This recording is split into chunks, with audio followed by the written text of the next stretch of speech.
ওয়ালাইকুম আসসালাম। কি বাবা, কি খবর? নাম কি? আব্দুল সালাম। আব্দুল সালাম কি যুক্তিবাদী না গীবতবাদী? জি আপনার নাম আব্দুল সালাম যুক্তিবাদী না গীবতবাদী? জি। আল্লাহ রাসূল কি আপনি কইতে মানুষের নামে গীবত করতে? ওই গীবত কোনো গাই নাই তো। কে আপনি? আপনি এই আপনি এখানে আসেন। কি আপনি এখানে আসেন? এখানে দাঁড়ান থেকে আপনাকে বলছি কোথায় গীবত কি হয়েছে? কবরস্থানের ওয়াজ যেগুলি সেগুলি করবেন। আপনি ওয়াজের কি বোঝেন? এই করবে তমক করতে এগুলি করবেন কি? আপনি সূরা ফাতিহা সহিভাবে করতে পারেন? আপনি কোরআন তেলাওয়াত করতে পারেন? সূরা ফাতিহা পড়তে দিলে পেটত বোম মারলে পেট ফেটে যাবে। আরো বলতেছে আপনি কি ওয়াজ করতেছেন?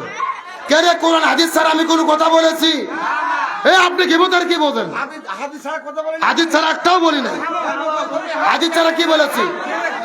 কোরআন হাদিস ছাড়া কি বলেছি বলেন আপনি? আমি কোরআন হাদিসের কথা বললাম কিনা এখানে আলেমেরা বুঝবে।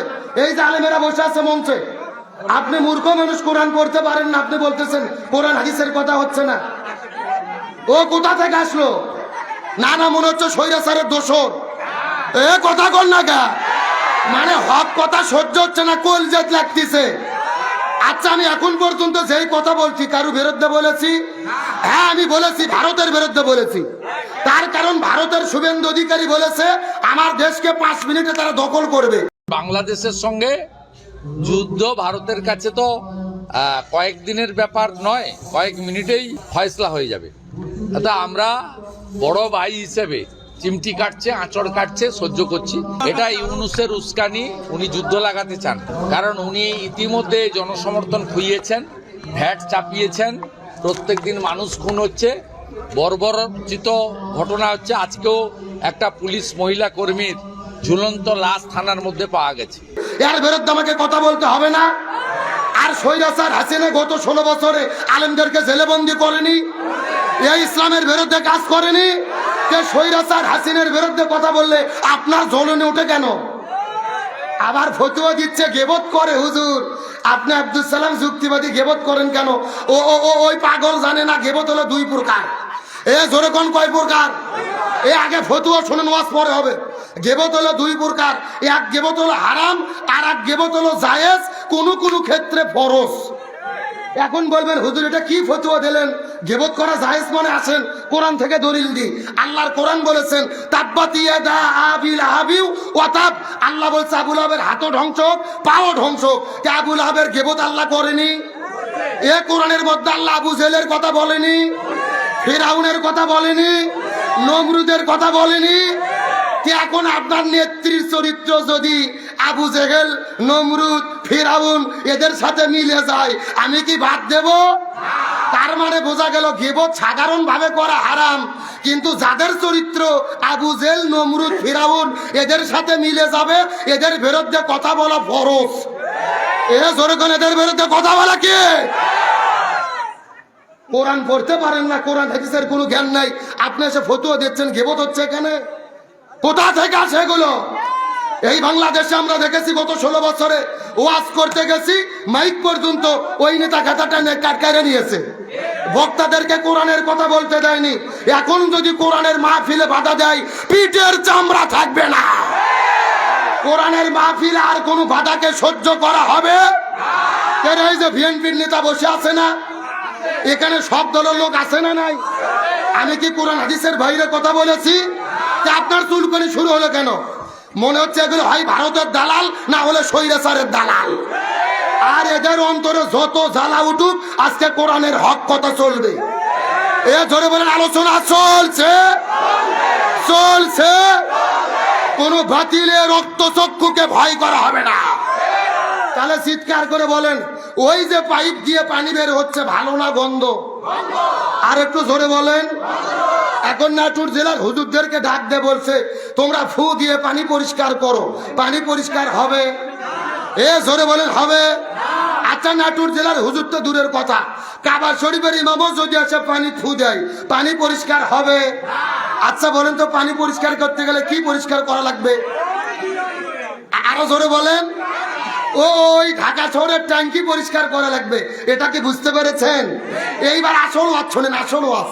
এই বাংলাদেশের শান্তি বুদ্ধিচের একটা ট্যাঙ্কি আছে, যার নাম হলো সংসদ ভবন। আরো জোরে বলেন। আর ওই সংসদের ভেতর থেকে বাবার আইন, দাদার আইন, চাচার আইন, খালার আইন, ফুপুর আইন, কার্ল মার্ক্সের আইন, লেনিনের আইন, পুতিনের আইন, সক্রেটিসের আইন, প্লেটোর আইন, ধর্মনিরপেক্ষতাবাদ, জাতীয়তাবাদ, সোশ্যালিজম, ক্যাপিটালিজম, ভারতের আইন, ব্রিটিশের আইন, মানব রচিত তন্ত্র মন্ত্রকে জুতো এবং ঝাঁটাপিটা করে বিদায় করে যতদিন পর্যন্ত কোরআন সংসদে ঢুকাইয়া কোরআন দিয়ে বাংলাদেশ না চলবে ততদিন পর্যন্ত এই জমিনের ভেতরে শান্তি আসতে পারে না, পারে না, পারে না। সুতরাং বাংলাদেশের শান্তি কায়েমের জন্য কোরআন দিয়ে বাংলাদেশ চলুক, এটাকে আপনারা চান? কারা কারা চান? দুটি হাত আল্লাহকে তুলে দেখা।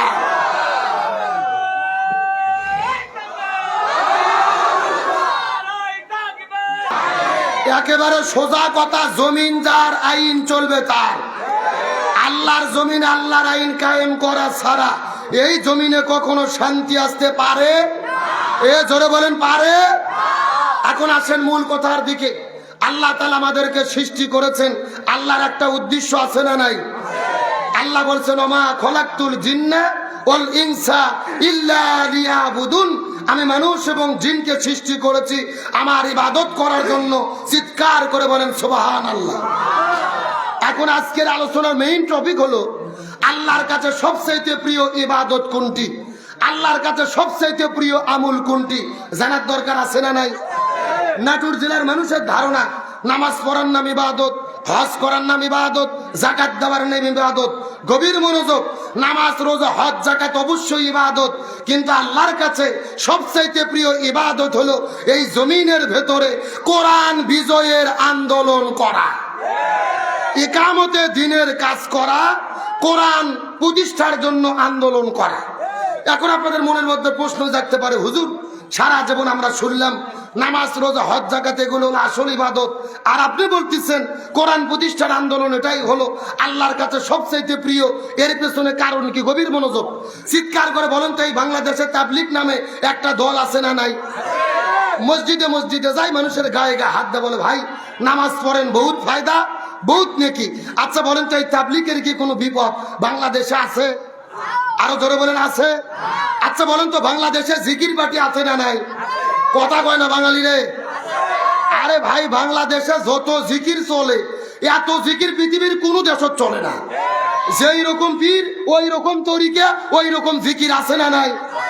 আমি কি দু একটা বলবো? আল্লাহর ওলি খাজা বাবা, বিশ্বের ওলি খাজা বাবা, ফরিদপুরের কেবলা জাগান, তোমার জন্য কান্দে বাবা, লক্ষ জাকের আউয়ান। এ কথা কোন? দুই কান্ত দুই ফেরেশতা আছে না নাই? দুই ফেরেশতা কলম বার করে শুধু দাঁত দিয়ে কামড়াচ্ছে। আল্লাহ বলছে, কে ফেরেশতা কলম দাঁত দিয়ে কামড়াও কেন? ফেরেশতারা বলতেছে, আল্লাহ আমরা তো বুঝবের পাননি, লিখবো কি? কে রে, কোরআন হাদিসে হকাহুকি কোতাকুতি কোনো জিকির আছে? এ জোরে বলেন, এগুলো জিকির না ফাজলামি? আরে ভাই, জিকির হলো ফরজ ইবাদত। জোরে বলেন, কি ইবাদত? আল্লাহ বলছেন, ফাযকুরুনি আযকুরুকুম, তোমরা আমার জিকির করো, আমিও তোমাদের জিকির করব। তাহলে জিকির যদি ফরজ হয়, রসুলের তরিকা মতো করার দরকার আছে না নাই? রসুল বলেছেন সহি তরিকার জিকির হলো, শব্দ হলো 4টি। যেটা বলেন কয়টি?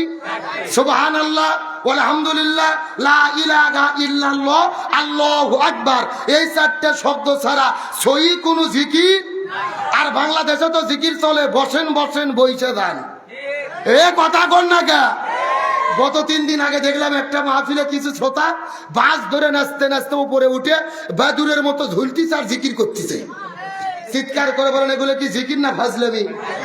এদের এই বান্দরের মতো ঝুলে ঝুলে জিকির দেখে আমার মনে হয় হিন্দু, বৌদ্ধ, খ্রিস্টান এরাও মুসলমানদেরকে নিয়ে হাসি ঠাট্টা তামাশা করে, যে কে আর এটা কোন ধর্ম, জিকিরের নামে করে কি? আদার এদের এই নাচানাচি দেখে কিছু বাউল শিল্পী পর্যন্ত গান বের করেছে। আমি কি বলবো নাকি? এত লাফাস কেন রে তোরা, এত লাফাস কেন, এত লাফাস কেন রে তোরা, এত লাফাস কেন, লাফায়া খোদারে পাইলে আগে পাইতো ব্যাং। এ কথা কন বলতিছে, লাভ মেরে মেরে যদি আল্লাহর কাছে যাওয়া যেত, তে মানুষের আগে ভ্যাং আল্লাহর কাছে যেত। শোনেন, লক্ষ্য করেন, গভীর মনোযোগ, জিকির সম্পর্কে আলোচনা করা আমার বিষয় নয়। আমি আপনাদেরকে বুঝাতে চাচ্ছি, এই জিকিরের নামে যারা বাংলাদেশে ভণ্ডামি করে, সত্য করে বলেন তো এদের কি কোনো বিপদ বাংলাদেশে আছে? নাই। আচ্ছা বলেন তো, বাংলাদেশে কি নামাজ পড়লে বিপদ হয়? হজ করলে বিপদ হয়? যাকাত দিলে বিপদ হয়? বাংলাদেশে একটা মাত্র ইবাদত করলে বিপদ হয়। আপনারা কি গবেষণা করে বলতে পারবেন ওটা কোন ইবাদত? গভীর মনোযোগ, ভালো করে বোঝেন। এই বাংলাদেশে নামাজ পড়লে বিপদ হয় না, হজ করলে বিপদ হয় না, যাকাত দিলে বিপদ হয় না, জিকির করলে বিপদ হয় না। এই বাংলাদেশে তারাই বিপদে পড়ে যারা জমিনের ভেতরে কোরআন প্রতিষ্ঠার আন্দোলন করে। আর এই জন্যই আল্লাহর কাছে সবচাইতে প্রিয় হলো কোরআন বিজয়ের আন্দোলন করা।